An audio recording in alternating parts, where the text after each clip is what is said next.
Hello student, आज हम देखेंगे लिमिट टेस्ट ऑफ क्लोराइड और लिमिट टेस्ट के बारे में।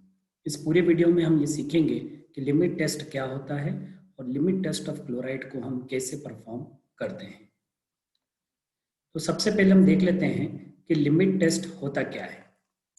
लिमिट टेस्ट जो है वो एक क्वांटिटेटिव और सेमी क्वांटिटेटिव टेस्ट है, जिसको इस तरीके से डिज़ाइन किया जाता है जिससे कि हम फार्मास्यूटिकल सब्सटेंस में पाए जाने वाली स्मॉल अमाउंट की इम्प्योरिटी को आइडेंटिफाई कर सकें और उन्हें कंट्रोल कर सकें।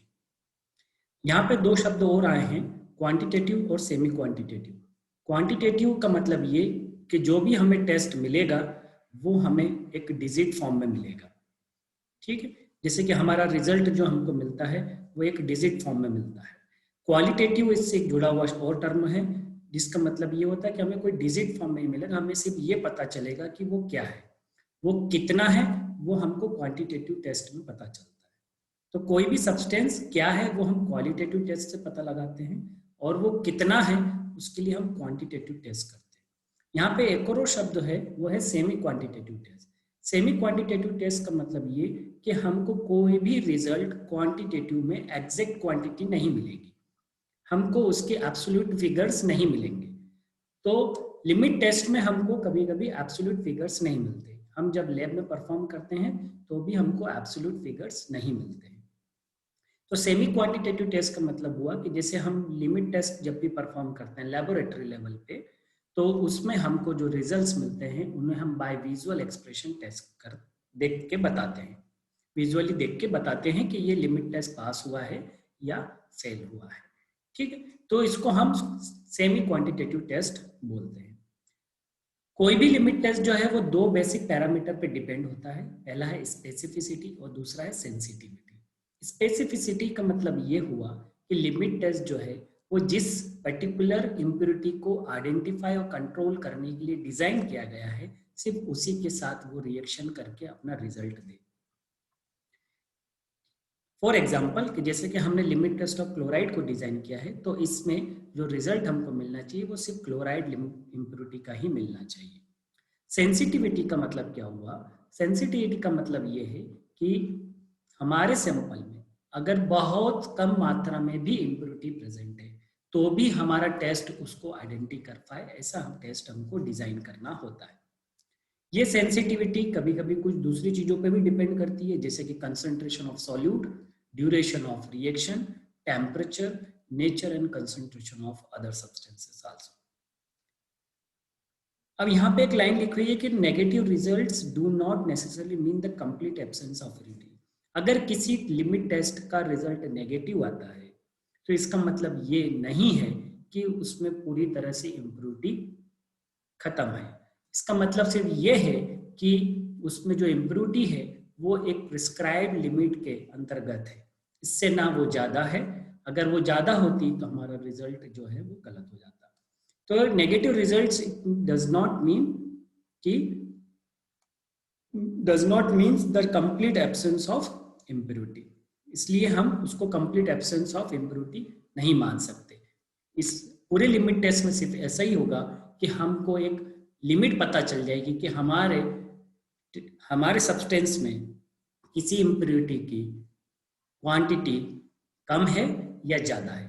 अगर वो ज़्यादा है तो वो सब्सटेंस हमारे लिए यूजफुल नहीं है, अगर वो कम है या विद इन द लिमिट है, एक लिमिट के अंदर है, तो फिर हम उसको फर्दर यूज कर सकते हैं हमारे फर्दर प्रिपरेशंस के लिए। तो ये ओवरऑल डेफिनेशन थी लिमिट टेस्ट की। अब हम आगे बढ़ते हैं जिसमें हम देखेंगे लिमिट टेस्ट ऑफ क्लोराइड। किसी भी लिमिट टेस्ट को हम कुछ बेसिक पैरामीटर्स के अंतर्गत हमको पढ़ना चाहिए, जैसे कि यहाँ पे लिखा हुआ है प्रिंसिपल, एपरेटस और प्रोसीजर। तो हम कोई भी लिमिट टेस्ट जो है उनको हम इन्हीं पैरामीटर्स के अंतर्गत, प्रिंसिपल में हम और दूसरी चीजें भी इंक्लूड करते हैं, जैसे कि उससे जुड़ी हुई रिएक्शंस और अदर रीजनिंग जो कि एसोसिएटेड होती हैं। तो सबसे पहले हम प्रिंसिपल देख लेते हैं कि प्रिंसिपल क्या है। तो लिमिट टेस्ट ऑफ क्लोराइड का प्रिंसिपल एक सिंपल रिएक्शन है। इस पूरी रिएक्शन में हमारे सॉल्यूशन में डिसॉल्व क्लोराइड सिल्वर नाइट्रेट के साथ रिएक्शन करेगा। किसकी प्रेजेंस में? नाइट्रिक एसिड की प्रेजेंस में। इस सिल्वर नाइट्रेट से जब क्लोराइड रिएक्शन करेगा तो वो एक प्रेसिपिटेशन फॉर्म करेगा क्लोराइड का in the form of silver chloride. तो सिल्वर नाइट्रेट से जब क्लोराइड रिएक्शन करेगा तो वो सिल्वर क्लोराइड बना लेगा और सिल्वर क्लोराइड जो है वो क्या हो जाएगा? प्रेसिपिटेट हो जाएगा। इस प्रेसिपिटेशन के कारण सॉल्यूशन में या तो टर्बिडिटी प्रोड्यूस होगी या ओपलेसेंस प्रोड्यूस होगा। और ये कितनी होगी ये इस बात पे डिपेंड करेगी कि उसमें कितना अमाउंट क्लोराइड का प्रेजेंट है। मतलब हमने जिस सैंपल को लिया है उसमें जितना ज्यादा अमाउंट क्लोराइड का प्रेजेंट होगा उतना ज्यादा सिल्वर क्लोराइड बनेगा और उतना ही ज्यादा उसमें टर्बिडिटी प्रोड्यूस होगी। तो इसका मतलब ये कि हमको इससे पता चल जाएगा कि हमारे सैंपल में क्लोराइड की मात्रा लिमिट से ज्यादा दी हुई है, जिसके कारण हम इस सब सैंपल को या इस सब्सटेंस को यूज नहीं कर सकते हैं। इसका हम प्रिंसिपल देख लिए हैं। अब हम देख लेते हैं कि इसमें रिएक्शन किस तरह की इन्वॉल्व होती है।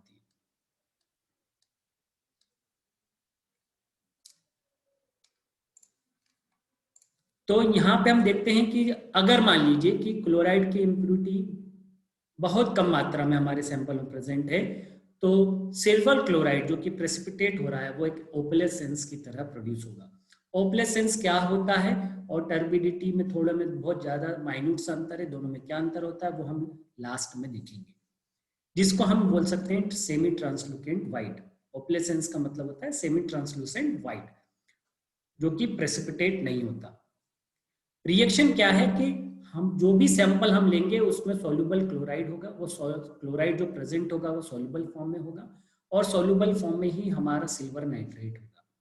ये सिल्वर नाइट्रेट इस क्लोराइड के साथ in presence of dilute HNO3 reaction करेगा और एक प्रेसिपिटेशन बना लेगा जिसको बोलेंगे हम सिल्वर क्लोराइड और नाइट्रेट करस्पोंड। ये सिल्वर क्लोराइड प्रेसिपिटेट होगा और टर्बिडिटी और ओपलेसेंस या तो टर्बिडिटी प्रोड्यूस करेगा या फिर ओपलेसेंस को प्रोड्यूस करेगा सॉल्यूशन में। तो यहाँ पर मैं एग्जांपल भी लिया है। मान लीजिए आप हमारा सैंपल सोडियम क्लोराइड है और वो अगर AgNO3 से रिएक्ट कर रहा है in presence of dilute HNO3 तो वो AgCl फॉर्म करेगा और NaNO3 फॉर्म करेगा। जब हम टेस्ट सॉल्यूशन को किसी स्टैंडर्ड सॉल्यूशन से कंपेयर करते हैं तो हमें यह पता चल जाता है कि हमारे सैंपल में जो क्लोराइड की मात्रा है वो कम है या फिर ज्यादा है। इसको कैसे परफॉर्म करते हैं एग्जैक्टली वो हम फिर प्रोसीजर में अभी देखेंगे। तो हम आगे बढ़ते हैं इस लिमिट। अब यहाँ से इस रिएक्शन से एक हमारे मन में क्वेश्चन होता है कि जब रिएक्शन AgNO3 और क्लोराइड के बीच में हो रही है तो फिर हमने डाइल्यूट HNO3 का इस्तेमाल क्यों किया है।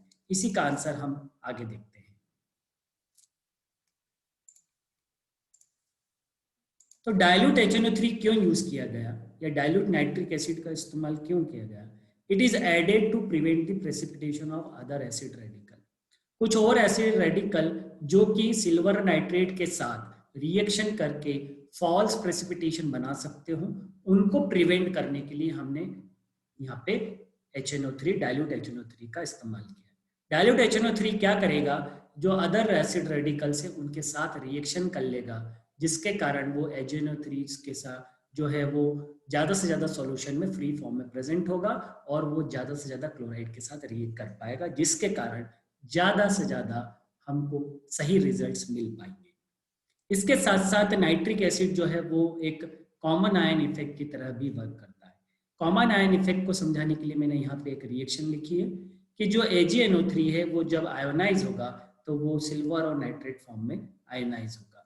ऐसे ही HNO3 जब आयोनाइज होगा तो वो H+ आयन और NO3 आयन में आयोनाइज होगा। इन दोनों में हम एक आयन जो देख रहे हैं वो कॉमन है, वो है NO3-। ठीक है, नाइट्रिक एसिड में भी और सिल्वर नाइट्रेट में भी। तो ये जो कॉमन आयन है इसके कारण क्या होगा, जो रिएक्शन है वो शिफ्ट हो जाएगी हमारी लेफ्ट हैंड साइड की तरफ। जैसे कि हम पढ़ते हैं कि कॉमन आयन इफेक्ट जो है वो ली-चार्टले प्रिंसिपल पे डिपेंड होता है। तो जब हम डाइल्यूट HNO3 ऐड करेंगे तो इसके कारण नाइट्रेट आयन का कंसंट्रेशन बढ़ेगा और रिएक्शन जो है वो towards the left hand side हो जाएगी, जिसके कारण AgNO3 जो है वो ज्यादा से ज्यादा अनडिसोसिएटेड फॉर्म में प्रेजेंट रहेगा। इसके कारण सेंसिटिविटी जो है वो हमारे टेस्ट की बढ़ जाती है और जो AgNO3 है वो सिर्फ क्लोराइड के साथ रिएक्शन कर पाता है और इसके कारण सिर्फ क्लोराइड ही जो है वो हमारे सॉल्यूशन में प्रेसिपिटेट होता है with the reaction silver nitrate के साथ। तो इसलिए हम इस सॉल्यूशन में डायल्यूट HNO3 का इस्तेमाल करते हैं। अब यहां से एक और क्वेश्चन फिर जनरेट होता है कि हमने डायल्यूट HNO3 का ही इस्तेमाल क्यों किया, हमने डायल्यूट HCl करस्पॉन्डिंग एसिड्स क्यों नहीं ले लिया, डायल्यूट HCl क्यों नहीं लिया, डायल्यूट H2SO4 क्यों नहीं लिया। तो उसका आंसर हम यहां से दे सकते हैं कि डायल्यूट अगर हम HCl लेंगे तो ये HCl ही जो है वो जब आयनाइज होगा तो वो क्लोराइड आयन हमको देने लगेगा और ये क्लोराइड आयन जो है फिर हमको फॉल्स रिजल्ट प्रोड्यूस करेगा। हम जिस इम्प्योरिटी को आइडेंटिफाई कर रहे हैं हमारे सैंपल में वो हमको HCl से मिल जाएगी, तो हमको ये कभी भी एग्जैक्टली पता नहीं चल पाएगा कि हमारे सैंपल में कितना chloride as a impurity present है। तो यहाँ से हमको फॉल्स रिजल्ट मिलेगा, इसलिए हम कभी यहाँ पे डायल्यूट HCl का इस्तेमाल नहीं करते। एक और है कि हम डायल्यूट H2SO4 क्यों यूज नहीं करते। अगर हम डायल्यूट H2SO4 यूज करेंगे तो ये सिल्वर सल्फेट बना लेगा, सिल्वर सल्फेट बना लेगा। ये सिल्वर सल्फेट जो है ये व्हाइट इन कलर होगा और आल्सो प्रेसिपिटेट हो जाएगा। तो इसमें भी हमको क्या होगा, फॉल्स प्रेसिपिटेशन फॉर्म होगा। हम जो प्रेसिपिटेशन नहीं देखना चाहते हैं वो भी उस सॉल्यूशन में होने लग जाएगा और उस फॉल्स प्रेसिपिटेशन के कारण हमको एग्जैक्ट कितना अमाउंट हमारा क्लोराइड हमारे सैंपल में प्रेजेंट है ये हमको पता नहीं चल पाएगा। इसलिए हम इस लिमिट टेस्ट में हमने डायल्यूट HNO3 का इस्तेमाल किया है, जिसके कारण हमारे सैंपल में सिर्फ क्लोराइड ही प्रेसिपिटेट हो और दूसरे आयन उसमें प्रेसिपिटेट ना हो, इसलिए हमने इसमें रिएक्शन में डायल्यूट HNO3 का इस्तेमाल किया है। अब इस लिमिट टेस्ट में जो एपरेटस हम यूज करते हैं उसके बारे में देख लेते हैं। लिमिट टेस्ट ऑफ क्लोराइड के लिए जो हम एपरेटस यूज करते हैं वो है नेस्ले सिलेंडर। नेस्ले सिलेंडर के कुछ स्पेसिफिकेशंस हैं आईपी के अनुसार, वो मैं आपको यहाँ पे बता देता हूँ। इस नेस्ले सिलेंडर की जो कंप्लीट हाइट होना चाहिए from the top to bottom वो 150 mm होना चाहिए। साथ के साथ इसकी एक्सटर्नल हाइट बाहर की तरफ से बॉटम से जो 50 ml का मार्क होता है वहां तक की हाइट जो है वो 110 से 124 mm होना चाहिए और इसमें किसी भी तरीके से 1 mm से ज्यादा का वेरिएशन नहीं होना चाहिए। हम जब भी नेस्ले सिलेंडर का इस्तेमाल करते हैं किसी भी लिमिट टेस्ट में तो हम उसको हमेशा पेयर फॉर्म में यूज करते हैं, मतलब 2 नेस्ले सिलेंडर हम एक साथ यूज करेंगे। एक नेस्ले सिलेंडर टेस्ट सॉल्यूशन के लिए होगा, एक नेस्ले सिलेंडर स्टैंडर्ड सॉल्यूशन के लिए होगा। इसके साथ साथ कुछ और अदर स्पेसिफिकेशन भी है जो हमको देख लेना चाहिए कि इसका थिकनेस ऑफ द वॉल जो है वो 1 से 1.5 mm का होता है, 1 to 1.5 mm के आसपास होना चाहिए और थिकनेस ऑफ द जो बेस है वो हमारी 1.5 से 3 mm के बीच में होना चाहिए। मैंने यहाँ पे मेजरिंग सिलेंडर का डायग्राम भी लगाया है, वो इसलिए क्योंकि इससे फिर ये क्वेश्चन उठता है कि ये दोनों ही एपरेटस लगभग एक जैसे दिखते हैं, तो हमने इस लिमिट टेस्ट में नेस्ले सिलेंडर का इस्तेमाल ही क्यों किया, मेजरिंग सिलेंडर का इस्तेमाल क्यों नहीं किया। उसका कारण पहले तो ये स्पेसिफिकेशन, दूसरा द क्लैरिटी ऑफ ग्लास जो है वो हमको जैसा नेस्ले सिलेंडर में मिलता है वैसा मेजरिंग सिलेंडर में नहीं मिलता। तो हमारा विजुअल जो हम देखना चाहते हैं, हम देख के जो आइडेंटिफाई कर रहे हैं सेमी क्वांटिटेटिव मैप में, उसमें हमको एग्जैक्टली पता लगता है, इसलिए हम नेस्ले सिलेंडर। दूसरा जो 50 ml की मार्किंग है वो एक्यूरेट मार्किंग है नेस्ले सिलेंडर की। एक्यूरेट मार्किंग का मतलब ये हुआ कि अगर हम इसमें 50 ml तक का वॉल्यूम लेंगे तो इसमें प्लस माइनस जो वैल्यू होगी वो बहुत माइन्यूट होगी, लेकिन मेजरिंग सिलेंडर जो है वो हमें एक्यूरेट वॉल्यूम नहीं देता।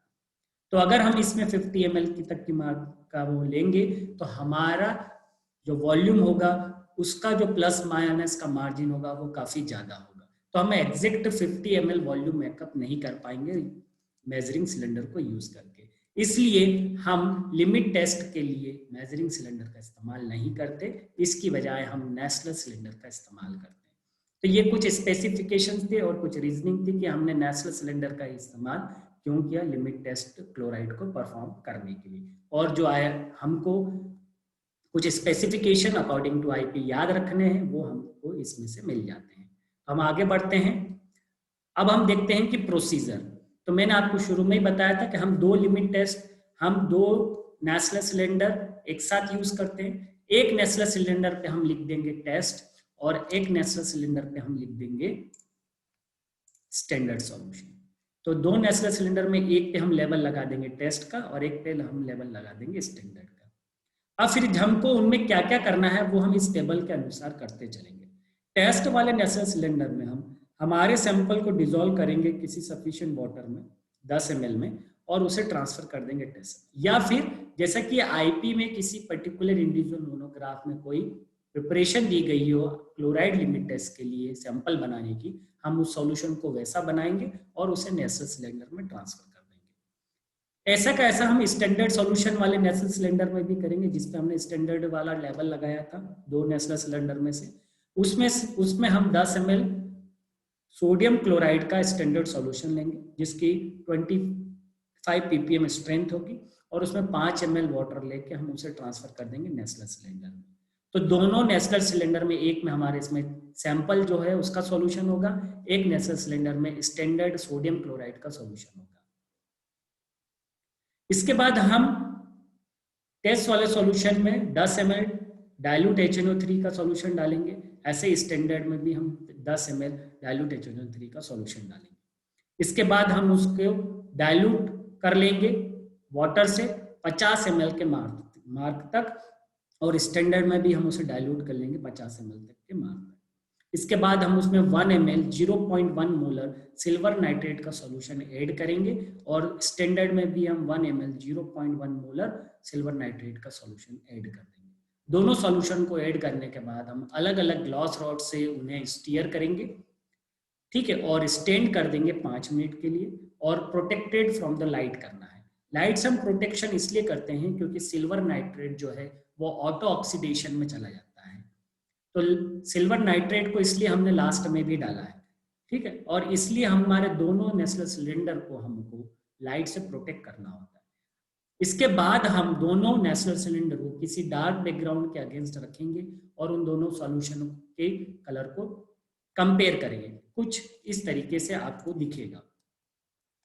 तो आप यहाँ पे देख रहे होंगे कि एक नेशनल सिलेंडर पे हमने टेस्ट का लिखा हुआ है और एक नेशनल सिलेंडर पे हमने स्टैंडर्ड का मार्क किया हुआ है, ठीक है। तो यहाँ पे हमको दो कलर मिलेंगे और उसको डार्क बैकग्राउंड में हम ये आइडेंटिफाई करेंगे कि किस में टर्बिडिटी या ओपलेसेंस ज्यादा है। अगर टेस्ट की टर्बिडिटी या ओपलेसेंस स्टैंडर्ड से ज्यादा होगी तो इसका मतलब ये होगा कि टेस्ट में क्लोराइड की इम्प्योरिटी ज्यादा है, तो हमारा सैंपल फेल हो जाएगा, ठीक है। और अगर टेस्ट की टर्बिडिटी स्टैंडर्ड की टर्बिडिटी से कम होगी तो हमारा सैंपल पास हो जाएगा लिमिट टेस्ट ऑफ क्लोराइड में। अब मैंने आपको बताया था कि हम यहाँ पे दो शब्दों का इस्तेमाल कर रहे हैं, टर्बिडिटी और ओपलेसेंस। तो टर्बिडिटी का मतलब क्या होता है और ओपलेसेंस। यहाँ पे आपको दो कलर दिख रहे होंगे। जो बी वाला लाइन है, जो बी वाला वायल आप देख रहे हैं वो एक टर्बिडिटी शो कर रहा है। जो बी वाला वायल है वो एक टर्बिडिटी शो कर रहा है, इसकी बजाय जो सी वाला वायल है वो एक ओपलेसेंस शो कर रहा है। तो टर्बिडिटी में हमको कुछ प्रेसिपिटेशन गाढ़ा सा मिलेगा और वो बीच नीचे जाके बॉटम में जाके जो हमारा वेसल है नेशनल सिलेंडर है उसके बॉटम में जाके सेटल हो जाएगा, बैठ जाएगा, ठीक है। और ओपलेसेंस में हमको ऐसा कुछ नहीं मिलेगा, कोई भी प्रेसिपिटेशन नहीं होगा, सिर्फ हमको थोड़ा सा ऐसा दूधिया सा रंग दिखेगा और इसमें कोई भी नीचे प्रेसिपिटेशन नहीं मिलेगा। तो या तो हमको हमारा सैंपल और स्टैंडर्ड सॉल्यूशन कुछ इस तरीके से दिखेगा या फिर इस तरीके से दिखेगा। तो इसको बोलेंगे हम टर्बिडिटी और इसको बोलेंगे हम ओपलेसेंस। ओपलेसेंस को जब आप सनलाइट में या किसी व्हाइट लाइट में अगेंस्ट में रखेंगे तो इसमें आपको डिफरेंट कलर्स भी देखने को मिलते हैं। जैसे कि यहाँ पे हम देख रहे हैं कि ये ब्लूइश थोड़ा सा कलर इन नेचर होता है, ऐसा कैसा हम ब्लू कलर यहाँ पे भी देख सकते हैं। तो इस तरीके से हम लिमिट टेस्ट ऑफ क्लोराइड को परफॉर्म करते हैं और इसका प्रिंसिपल भी हमने देखा, इसकी प्रोसीजर भी हमने देखी और इसमें आने वाले कुछ जो रीजनिंग थी वो भी हमने देखी। होप आपको ये समझ में आया होगा। अगर फिर भी कोई क्वेश्चन है तो आप मुझसे पूछ सकते हैं by writing in the comment section. Thank you.